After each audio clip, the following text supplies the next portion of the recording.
Hello everyone. तो देख रहे हैं मेरे हाथ में इतना प्यारा सा रेड रोजेस का बुके। तो चलो बताती हूँ कि ये मुझे कब, क्यों, कहाँ और कैसे मिला। तो बात कुछ ऐसी है कि आज है मेरा बर्थडे यानी 5 जून और आज के दिन मुझे ये बुके मिला था। और अभी हम कहाँ जा रहे हैं? हम जा रहे हैं एक कैफ़े, क्योंकि हमने डिसाइड किया कि आज का वेदर बहुत ही प्यारा है और आज ओकेज़न भी बहुत अच्छा है, मेरा बर्थडे है। तो फिर हम घर में कैसे रह सकते थे, तो हम चल पड़े भाई अपनी डेस्टिनेशन की तरफ। और हम हैं माउंटेन लवर्स, तो हम चले पहाड़ों की तरफ। और पहाड़ों में हम कहाँ आए हैं? जो दीपूदा का कैफ़े है, बिल्कुल वही वाली रोड आपने पकड़ ली है, पर दीपूदा की साइड नहीं जाना है, सीधे चलते जाना है, बिल्कुल सीधे नाक की साइड में। और यहाँ पर आप जब कुछ दूर आगे जाएंगे तो आपको आपकी लेफ़्ट हैंड साइड पे ये कैफ़े मिलेगा, जिसका नाम है गोरैया द कैफ़े एंड किचन्स। तो ये जगह जो है ना, मैंने रील में देखी थी और मुझे रील में ये जगह बहुत अच्छी लगी, तो हमने डिसाइड किया था कि हम यहाँ पर आएंगे। और आने के लिए जो ओकेज़न है वो मेरे बर्थडे वाले दिन से और अच्छा क्या हो सकता था। तो भाई आज मेरा बर्थडे है और हम पहुँच गए यहाँ बर्थडे सेलिब्रेशन के लिए। तो देखो ये है दोनों रोड्स और यहाँ पे जीविशा मेरा वेट कर रही है। तो मुझे जो है एंट्रेंस तो इनका अच्छा लगा, और जो सबसे अच्छा लगा वो है इनके रेस्टोरेंट का नाम गोरैया।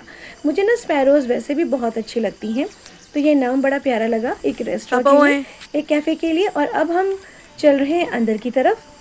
तो ये जो एरिया है ना, ये एक्चुअली पार्किंग नहीं है, ये इन्होंने एक ओपन एरिया बनाया है, कभी पार्टीज़ वगैरह के लिए बड़ा ओकेज़न करना है तो उसके लिए इन्होंने ये ओपन एरिया बनाया है। और पार्किंग आप बाहर की तरफ कर सकते हैं, ये पूरी प्रॉपर्टी इन्हीं की है। और ये देखो इसका 360 डिग्री व्यू। Hello doggy. हाँ हाँ, पैर नहीं चढ़ना, पैर नहीं चढ़ना, पैर नहीं चढ़ना। तो देखो जैसे ही हम वहाँ पहुँचे ना, एक प्यारा सा डॉगी हमसे मिलने के लिए वहाँ पे आ गया और ये बहुत ही फ्रेंडली था। तो चलो अब इस डॉगी को छोड़ के हम निकले आगे की तरफ। यहाँ पर इनका ये एक सेल्फ़ी पॉइंट है जो बहुत ही प्रिटी था, और जीविशा यहाँ पे खूब स्ले कर रही है। आज उसने न्यू ड्रेस पहनी है, बर्थडे मेरा है लेकिन मेरी बेटी ने भी न्यू ड्रेस पहनी है मेरे साथ ट्यून करते हुए। और इसकी ड्रेस का जो कलर था ना आज, वो इतना ग्रीन, मिंटी ग्रीन था, और ये जो एम्बियंस है इसके साथ इतना बढ़िया मर्ज हो रहा था ना कि जीविशा आराम से यहाँ पे कैमोफ्लेज कर सकती थी। खैर कौन कहता है कि दुम सिर्फ बंदर की होती है, दुम तो पापा की भी होती है। तो जो हमारी पापा की दुम है यानी जीविशा, वो चल पड़ी पापा के साथ कैफ़े के अंदर। तो मैं आपको दिखाती हूँ ये सेल्फी वाला एरिया, देखो कितना प्यारा है। और यहाँ से हम चलेंगे अंदर। जाते ही मेरी नज़र पड़ी इन गोल सीढ़ियों पे, घुमावदार सीढ़ियाँ, और इसको देख कर ना मुझे अपने गांव सुल्तानपुर की याद आ गई, जहाँ पे मेरे दादाजी ने जो पुश्तैनी घर है ना, वहाँ पे ऐसी ही गोल गोल सीढ़ियाँ बनाई हैं। लेकिन दरवाज़ा देख के मुझे ससुराल की याद आ गई, अल्मोड़ा की, क्योंकि वहाँ पर इसी तरह के दरवाजे पहाड़ों में होते हैं। बस फ़र्क सिर्फ इतना है कि वहाँ पर ग्लास डोर नहीं होते हैं, क्योंकि फिर तो बाघ अंदर आ जाएगा, नॉर्मल दरवाजे होते हैं। तो चलो कैफ़े के अंदर एंट्री करते हैं और देखते हैं कैफ़े कैसा है। तो अब हम आ गए हैं अंदर, और जिस चीज़ ने सबसे पहले मेरा ध्यान खींचा वो था यहाँ की दीवारें। दीवारों पे एक्चुअल मड लगाई गई है और मड से ही पूरी दीवार बनी है, जो बहुत ही प्यारी लग रही थी। और इसी की वजह से ये जो जगह है नेचुरली काफ़ी ठंडी थी। उसके अलावा जो इनकी सीलिंग है उस पर वुडन वर्क करा हुआ था, और साथ ही साथ इन्होंने बहुत ही यूनिक पेंटिंग्स लगा रखी थी, जो इस कैफ़े की वॉल को बहुत ही कॉम्प्लीमेंट कर रही थी, साथ में कुछ ग्रीनरी। तो कुल मिलाकर जो यहाँ का डेकोरेशन है या इंटीरियर है, काफ़ी सटल है, काफ़ी सोफिस्टिकेटेड था और बहुत ही एस्थेटिक लग रहा था। तो चलिए अब आपको दिखाते हैं इस कैफ़े के दो एग्ज़िट। पहला एग्ज़िट ये है जो कि रूफ़ है। तो अभी तो फ़िलहाल इस रूफ़ पे कोई ऐसा फर्नीचर मैंने नहीं देखा, हो सकता है कभी जब बारिश ना होती हो तो यहाँ पे फर्नीचर लगाया जाता हो। तो यहाँ पर हम बाहर आए और यहाँ से भी जो व्यू है ना, बहुत ही प्यारा लग रहा था। और जीविशा सब जगह टहल टहल के चेकआउट कर रही थी, और आप नीचे देख रहे हैं वो जगह जहाँ से हम ऊपर की तरफ अंदर आए हैं। तो यहाँ पर दोनों बैठ के बड़ा बढ़िया से इसको व्यू को चेकआउट कर रहे थे। और ये जो सीढ़ियाँ हैं ना, ये ऊपर जाती हैं और ऊपर इनके रूम्स हैं। रूम्स में जो लोग स्टे करना चाहें वो हैं, और रूम के जो चार्जेस है वो भी काफ़ी मिनिमल है।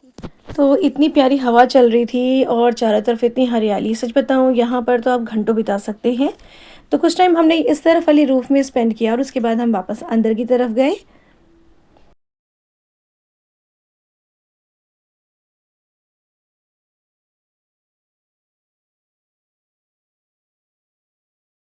और अब जीविशा इतनी बड़ी हो गई है भाई कि मेन्यू देखकर डिसाइड करती है उसे क्या खाना है। तो उसने मंगाया अपने लिए हेज़लनट शेक और फ्राइज़, जो उसके फेवरेट है। और भाई हम हैं टी लवर्स, तो हमने मंगाई चाय और अपने लिए कुछ फिटर्स। और जब तक हमारा ऑर्डर आ रहा है हमने थोड़ा और चेकआउट किया इधर उधर। पापा तो रिलैक्स मोड में आ गए थे, तो वो बढ़िया आराम से बैठे हुए थे और हमने सोचा क्यों ना हम इधर उधर टहल कर आएँ। तो सबसे पहले मैं आपको दिखाती हूँ वो पेंटिंग्स जो मुझे बहुत ही अच्छी लगी। पेंटिंग्स बिल्कुल यूनिक हैं और ये वर्ली आर्ट भी बनी हुई है और वॉल के ऊपर हैंड पेंट करा हुआ है। और इनका जो फर्नीचर है ना वो थोड़ा लो सिटिंग स्टाइल का है जो काफ़ी कंफर्टेबल था। एंड पेंटिंग ने तो वाकई में मेरा दिल जीत लिया। जिस किसी की भी चॉइस है ना, जिसने भी ये पसंद करा इंटीरियर के लिए वाली पेंटिंग्स, उसकी चॉइस बहुत अच्छी है। So this is a compliment for the person who has selected all this. And इसके बाद फिर देखो ये ओवरऑल व्यू है इसका। अभी जब हम आए थे ना तो यहाँ पे 2 गेस्ट और भी आए हुए थे, लेकिन मैंने उनको शूट नहीं किया कि प्राइवेसी मैटर्स। अब आ गया इनका मेन्यू। तो मेन्यू के बारे में बताऊँ कि खाने का जो रेट है ना वो बहुत ही बिल्कुल सही रेट्स हैं इनके। बहुत ही एक्सपेंसिव खाना नहीं है। जो स्टार्टिंग रेंज है वो 99 रुपीज़ से है और उसके बाद फिर अकॉर्डिंग टू फूड और क्वांटिटी ये बढ़ जाता है और घट जाता है। तो खाना हमने अपना ऑर्डर कर दिया जो हमको चाहिए था। उसके बाद हम आए इसके दूसरी वाली रूफ टॉप साइड पे। तो मैं वहाँ से दिखाती हूँ कि जगह कैसी दिखती है। So just take a breath and just simply admire the ambiance. कितना खूबसूरत है सब कुछ, बिल्कुल सुकून भरा। अच्छा, जब हम यहाँ आ रहे थे ना और हमें सिलेक्ट करना था कि हम कहाँ जाएं, तो मेरे हस्बैंड की पहली चॉइस थी कि भाई जगह भीड़ भरी नहीं होनी चाहिए और नेचर के पास हो और थोड़ा सुकून होना चाहिए। तो सच बताऊं जब मैं यहाँ आई ना तो मेरा जो तीनों क्राइटेरिया था वो कंप्लीट हो गया। जगह नेचर के बिल्कुल बीच में है, सुकून भरी है, गेस्ट हैं पर गेस्ट बहुत ही सोफिस्टिकेटेड थे और ये जगह अननेसेसरली क्राउडेड नहीं थी। बहुत ज़्यादा क्राउडेड जगह में क्या होता है उतना अच्छा नहीं लगता है, आप कंफर्टेबल नहीं होते हो। तो यहाँ पे आना जो हमारी चॉइस थी ना बिल्कुल परफेक्ट थी। हम जैसा चाहते थे हमें बिल्कुल वैसा ही सब कुछ मिला। तो अब मैं आपको ऊपर से दिखा रही हूँ, देखो कितना खूबसूरत लग रहा है। और ये स्टेयर्स तो भाई मुझे बहुत ही पसंद आई। और इन्होंने जो झरोका स्टाइल की जो विंडो बनाई थी ये भी पहाड़ों में होती है, बस उसमें थोड़े दरवाजे लगे होते हैं और यहाँ पे ग्लास लगा हुआ है। सो ओवरऑल ये जगह मुझे बहुत पसंद आई। एंड अगर आपको भी जगह पसंद आई ना तो आप जल्द से जल्द अपनी फ्रेंड्स एंड फैमिली के साथ यहाँ आना। यहाँ पे आप बर्थडे पार्टीज़ और किटीज़ को भी कर सकते हैं। ये पूरी तरह से हर चीज़ आपके लिए ऑर्गेनाइज़ कर देंगे। और अगर बारिश का टाइम है तो आप अंदर बैठिए, अगर बारिश नहीं है तो बाहर इस रूफ टॉप का पूरा लुत्फ़ उठाइए। ये जगह वाकई बहुत खूबसूरत है। वापस नहीं आ रही, हम वहीं बैठेंगे। तो देखो यहाँ से भी दिखा देती हूँ, आपके राइट हैंड साइड को है दिलकुदा वाली रोड और ये जा रही है सूर्यजाला की तरफ जहाँ पे आपका बलौट और बुबूस कैफ़े वगैरह है। तो जब तक हमारा ऑर्डर आ रहा था हमने डिसाइड किया कि हम लूडो खेलेंगे और भाई लूडो खेलने में तो मैं माहिर हूँ। और जीविशा के साथ आज लूडो खेलने में मुझे बहुत मज़ा आया क्योंकि जीविशा जीतने के लिए चीटिंग पे चीटिंग कर रही थी और वो सारे पैतरे अपना रही थी जिससे वो आगे जीत जाए। कभी वो गोटियाँ आगे बढ़ दे रही थी, कभी वो कह रही थी कि मेरा 6 ही आया है, लेकिन अनलकली जितनी बार भी वो चीटिंग कर रही थी उसको सांप काट ले रहा था। और मैं जब भी खेल रही थी मेरे हमेशा 6 आ रहे थे या बड़े नंबर्स आ रहे थे और मैं आगे आगे बढ़ती जा रही थी। और आज ऐसा लग रहा था कि मैं ही जीतने वाली हूँ और मुझे जीतना भी था क्योंकि भाई आज मेरा दिन है, तो आज मेरा बर्थडे है। तो मैं जीतती जा रही थी और जीविशा चिढ़ती जा रही थी। जीविशा जितना चिढ़ रही थी वो उतनी ज़्यादा चीटिंग कर रही थी और उसको उतने ही ज़्यादा सांप काट रहे थे और उसको चिढ़ाने में मुझे बहुत मज़ा आ रहा था।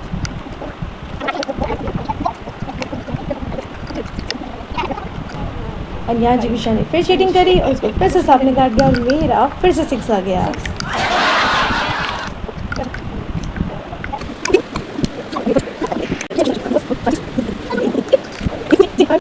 एंड मैं दूसरा गेम भी जीत गई और जीविशा इतना चिढ़ गई कि वो उठाकर लूडो वापस रखाई। एंड इसके बाद वो गार्डन में चली गई। उसने बोला मुझे गेम खेलना ही नहीं है, मैं जा रही हूँ गार्डन में। तो मैं भी उसके पीछे पीछे गार्डन में चली गई और वहाँ पे हमने थोड़ा टाइम स्पेंड किया। आ रही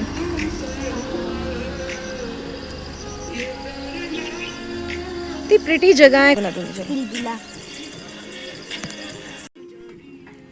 तो चलिए अब अंदर चल के देखते हैं कि जो फूड हमने ऑर्डर किया था वो कैसा है, उसका फ्लेवर कैसा है and up to the mark है या नहीं है। तो जो फूड हमने मंगाया था उसमें सबसे पहले है ये शेक और ये बहुत ही यमी था। तो ये हेज़लनट शेक मंगाया था हमने और ये बहुत ही ज़्यादा टेस्टी, सच बताऊँ, क्योंकि इसको जीविशा पूरा पी गई। और जीविशा हमेशा शेक जब मंगाती है ना तो आधा ही पीती है, तो इसको उसने पूरा कंप्लीट किया और ये बिल्कुल बीच में बोली नहीं। तो कहते हैं कि जब खाते समय कोई बोले नहीं ना तो इसका मतलब कि खाना बहुत टेस्टी है और इंसान खाने को एंजॉय कर रहा है। हमने अपने लिए मंगाए थे फिटर्स और जीविशा के लिए कुछ फ्राइज़ और उसके बाद देखो ये है हमारी प्लेट का हाल। तो इसको देखकर आप समझ ही गए हो कि खाना बहुत टेस्टी था क्योंकि हम सब कुछ चट कर गए थे। एंड फ्रेंड्स, अब वक्त आ गया था घर वापस जाने का। ये जगह बहुत ही प्यारी है, आपको जब भी टाइम मिले यहाँ विज़िट करिएगा और यहाँ का खाना सुपर यमी है। अच्छा, बर्थडे पार्टी तो हमारी यहाँ पर हमने थोड़ा बहुत इवनिंग में एंजॉय किया। इसके बाद घर पर भी अभी हमें बहुत कुछ करना है, तो यहाँ से हम लोग चल पड़े ऑन टाइम क्योंकि थोड़ी देर बाद हमें मालूम था कि ट्रैफिक जाम हो सकता है और जो सोचा था वही हुआ। भयंकर वाला ट्रैफिक जाम हो रहा था। नीचे ऊपर देखो आप, ऐसा लग रहा है जैसे दिल्ली, हरियाणा, चंडीगढ़, पंजाब, मतलब हर तरफ से, देश के हर कोने से लोग ना सिर्फ उत्तराखंड घूमने आ रहे हैं। और आए भी क्यों नहीं, उत्तराखंड है ही इतना खूबसूरत, हर कोई आ रहा है इस तरफ और इतना ज़्यादा ट्रैफिक जैम है। वैसे हम तो कभी कभार आते हैं, पर मैं सोचती हूँ कि जो लोग यहाँ रोज़ आते जाते हैं, जो लोग रोज़ ट्रैवल करते हैं, उनके लिए ये चीज़ कितनी ज़्यादा टायरिंग और इरिटेटिंग होगी। खैर, हम ट्रैफिक से बाहर अब निकल गए और रास्ते में मेरी नज़र पड़ी जीविशा पर जो कि सो गई थी। तो इसके बाद हमने उसको रास्ते में तो सोने दिया और जब घर के पास पहुँचे तो हमने उसको जगाया और मैंने उससे कहा कि उठो पुत्री, अब धरती पर तहलका मचाने के सेकेंड राउंड का टाइम हो गया है। मगर ये तो बहुत ही गहरी नींद में सोई हुई थी। तो फ्रेंड्स, हम अब जा रहे हैं एक और दूसरी जगह क्योंकि मुझे डिनर भी प्रिपेयर करना है और डिनर हम घर पे करेंगे क्योंकि हमारे घर के बाकी लोग बाहर का खाना ज़्यादा प्रेफर नहीं करते हैं और आजकल हम लोग थोड़ा परहेज वाला खाना खा रहे हैं। तो इसके बाद हम लोग अपने घर की तरफ चल पड़े और ये है नैनीताल रोड और इतनी खूबसूरत है ना। एंड अब यहाँ से हम सीधे पहुँचे बेकरी क्योंकि यहाँ पे जीविशा मैडम को मेरे लिए बर्थडे केक लेना था। पापा गाड़ी में थे क्योंकि काफ़ी ट्रैफिक हो रहा था, तो उन्हें बोला तुम दोनों उतर कर ले आओ। तो हम पहुँचे यहाँ पर और उसने पहचाना कि उसने कौन सा केक पसंद किया था और जब उसने पहचान लिया तो उसने केक को निकलवाया और उसके बाद उसने प्यारा सा नाम लिखवाया, मेरा नाम ऑफ कोर्स, और कितने गौर से देख रही है। और हमने छोटा सा ही केक लिया है क्योंकि देखो हमें सिर्फ रिचुअल पूरा करना है। हम लोग आजकल बहुत ज़्यादा मीठा नहीं खा रहे, वी आर अवॉइडिंग इट। अब इसके बाद आती है केक कटिंग सेरेमनी। पापा ने फटाफट केक पे कैंडल्स लगाए और उसके बाद बड़े ही प्यार से मैंने 2-4 फोटोज़ खींचे। And then Jivisha is like कि केक किसी का भी हो, बर्थडे किसी का भी हो, ब्लो मैं ही करूँगी और कट भी मैं ही करूँगी। तो फिर हमने मिलकर पूरी फैमिली के साथ अपना केक कटिंग किया। और यहाँ पर मैं थैंक यू करना चाहूँगी अपने हस्बैंड और अपनी डॉटर को कि जिन्होंने इतना प्यारा दिन मेरे साथ बिताया, मेरे लिए इतना सब कुछ किया, मुझे बहुत ही अच्छा लगा। एंड जो बुके मैंने स्टार्टिंग में आपको दिखाया था वो जीविशा और जीविशा के पापा ने मुझे सुबह सुबह ही दे दिया था और जब मैं सोई हुई थी मुझे जगा के बुके दिया और मुझे बर्थडे विश किया, जो कि बहुत ही प्यारा लगा मुझे। और इसके अलावा मुझे ये ड्रेस भी मिली थी। ये जो ड्रेस मैंने पहनी है ये मेरी बर्थडे ड्रेस है जो मुझे गिफ्ट में मिली है। तो thank you so much both of you, तुम दोनों ने इतना सब कुछ मेरे लिए प्लान किया और इतना प्यारा बर्थडे सेलिब्रेट किया मैंने। और इसके बाद देखो हमारा बच्चा कितना शैतान है, ये देखो। तो भाई अपने बर्थडे के ओकेज़न पे मैंने मॉर्निंग में सबके लिए स्पेशल ब्रेकफास्ट बनाया था जो था इडली, चटनी और सांभर। और वहाँ से यानी कि आउटिंग से जब हम वापस आए तो हम लोग नॉन वेजिटेरियन है तो हमने अपने लिए बनाया था बटर चिकन और फैमिली के बाकी मेंबर्स जो नॉन वेजिटेरियन नहीं है उनके लिए पालक पनीर और साथ में बनाई थी पूड़ियाँ और रायता। क्योंकि इस तरह का खाना जो है ना, ये बर्थडे में बनाना एक तरह का रिचुअल है। तो ये सब कुछ बनाया और हमने खाया। तो फ्रेंड्स, आई होप कि आपको मेरा बर्थडे वाला व्लॉग अच्छा लगा होगा। अगर वीडियो अच्छा लगा है तो वीडियो को लाइक कर दीजिएगा, चैनल को सब्सक्राइब कर दीजिएगा। एंड बहुत जल्दी हम मिलेंगे एक और नए व्लॉग में जहां मैं हल्द्वानी की एक और नई जगह आपको दिखाऊंगी। और फ्रेंड्स, जैसा मैं हमेशा कहती हूँ, खुश रहिए और अपने आसपास के लोगों को भी खुश रखिए क्योंकि ज़िंदगी खूबसूरत होती नहीं है, उसको खूबसूरत बनाना पड़ता है। चलिए मिलते हैं नेक्स्ट वीडियो में, तब तक के लिए बाय बाय, अपना ख्याल रखिएगा।